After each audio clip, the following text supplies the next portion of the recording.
And I'm like, my mom, I swear to God, my mom on the phone from Boston, she was like, Adam, have you thought about counting calories? And I'm like, Mom, I won't even balance my checkbook, okay? I'm not going to count out my Twizzlers and French fries, okay? I'm not going to.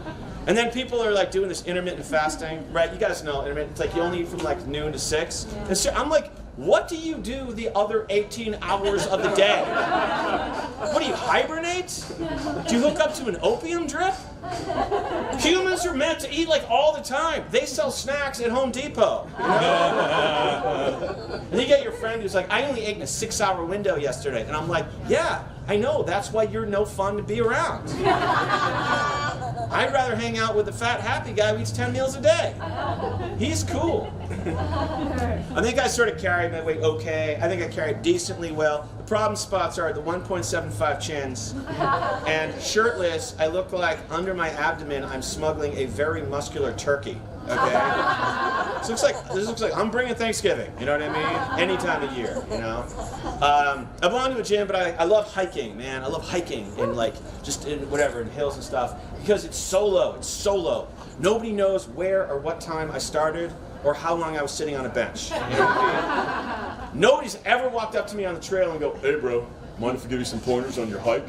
Like, you need more reps, dude. More reps, more altitude. It's not even a thing. And I love how the statistical measure of hiking is so different from other sporting activities, whatever. Think about the other ones are like, I shot a 72, 300 par, or like, I benched 285. I'm like, I saw 5 butterflies. And a baby garden snake. Analyze those stats, bro. You know?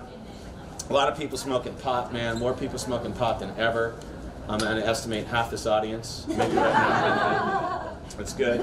And I started smoking pot when I was, like 8th grade, and I was done by the middle of high school. Like I had no perseverance when it came to smoking pot, but because it was too strong. Even then, it was just too strong. And I would get so like completely wasted out of my mind, crazy, paranoid. And I'd be at a party. I swear, I'd be sitting there, and in my mind, I'd be thinking like, why is everybody looking at me?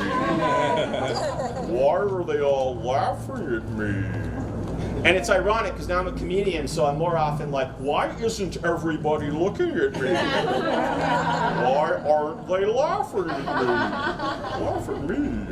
But I love the culture of marijuana because it's really like giving and generous. It's always just like, give what you got. You know what I mean? And it's like I'd be at parties all those years I didn't smoke, and I felt bad because people were passing around the jag. You know what I mean? And they always wanted to like give to me, and I always felt bad saying no. I always wish that they were passing around something that I really like. You know what I mean? Like, hey man, you want some coconut cream pie? 23% coconut cream, dude, to get you full. I'd be like, thanks. You got this in low carb, by any chance?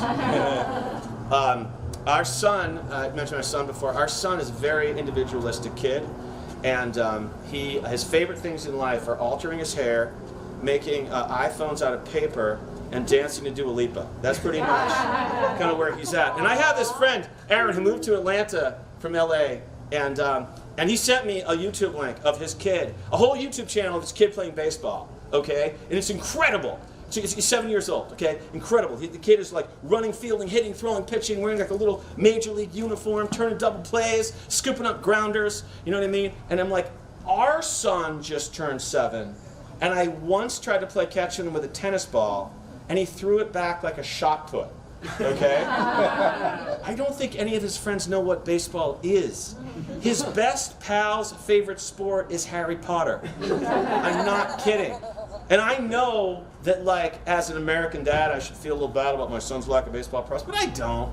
It's just whatever your strength is, be realistic, go with it, you know? I want to call up Aaron and be like, hey man, that's really impressive with your kid in baseball, but I'm going to tell you something. Someday, he's going to be a grown-up adult who wasn't quite good enough to make the majors, and he's going to be selling software in the suburbs, while my kid's going to be living inside a rave taking ecstasy with wizards and sprites, okay?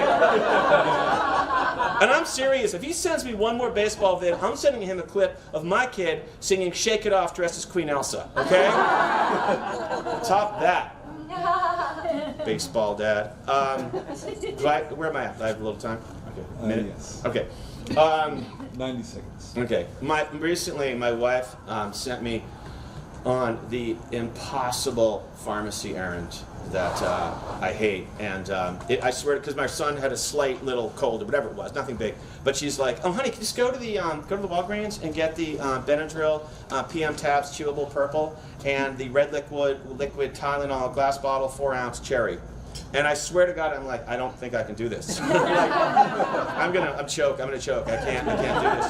That's the one thing. I'm not a big like men or women, because we defy all that. But there's one thing that women do more is send you on the passive aggressive, impossible errand. Okay, like we don't do I don't go, "Hey honey, stop by Home Depot and get a 2 3/8 by 1.5 plywood composite beam." Yeah, you get the wrong one, people are gonna die. Okay, sorry. But I get to Walgreens. Oh my God, I hate that. I get to Walgreens. There's an aisle bigger than our house. Okay, packed with little boxes yo big. And I swear to God, there's regular alphabetical, kids, and Espanol. And it's like, I need a year of pharmacology school to do this errand. I swear to God. There's nobody, crickets, post-nuclear war, nobody in Walgreens. I go over to the pharmacy, and the guys in white coats have no time for me, okay? They are totally like, "What do you want, over-the-counter drug-buying loser?" And I'm like, "Tylenol and Benadryl?" They're like, "Try house 1 through 30. So at that point, I'm like, I shouldn't even go home. I should just start driving east and just find another family. You know what I mean?